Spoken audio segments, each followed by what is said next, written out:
For my thoughts are not your thoughts, nor are your ways my ways, says the Lord. Isaiah chapter 55, verse 8. The human heart is filled with question for God. Why, when, how? We often wrestle with faith because of those questions. How can we fully trust a God we don't understand? How can we have faith when God's ways seem even cruel at times?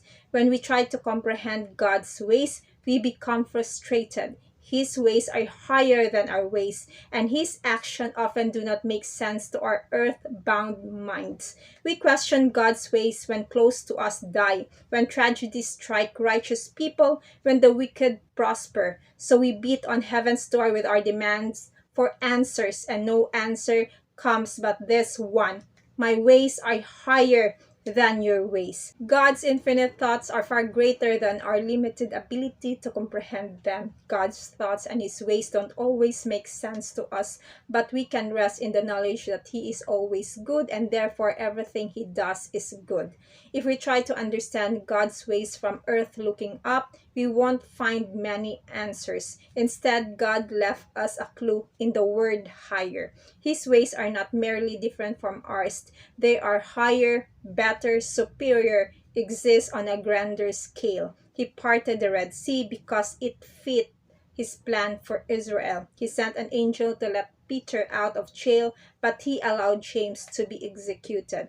God has allowed some of his faithful servants to suffer terrible fates, even though he could have delivered them if he chose. When we try to make sense of these events with our natural minds, we won't get anywhere. Instead, God invites us to come up higher and learn to see life from his perspective. But from heaven looking down, we see plan unfolding.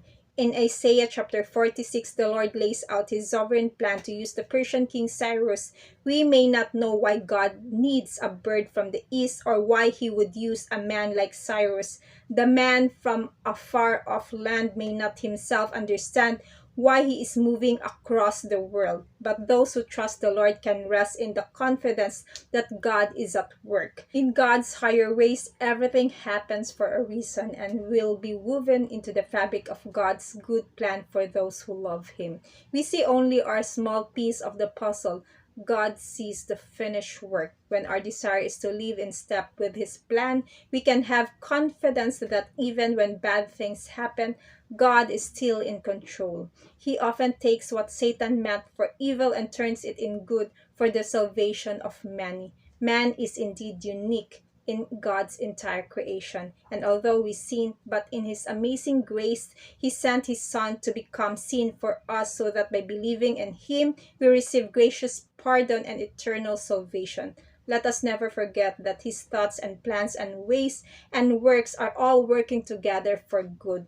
God's priorities are the magnification of his glory and the expansion of his kingdom. When God's glory and God's kingdom are our priorities too, we learn to rejoice that his ways are higher than our ways. To God be the glory. God bless you.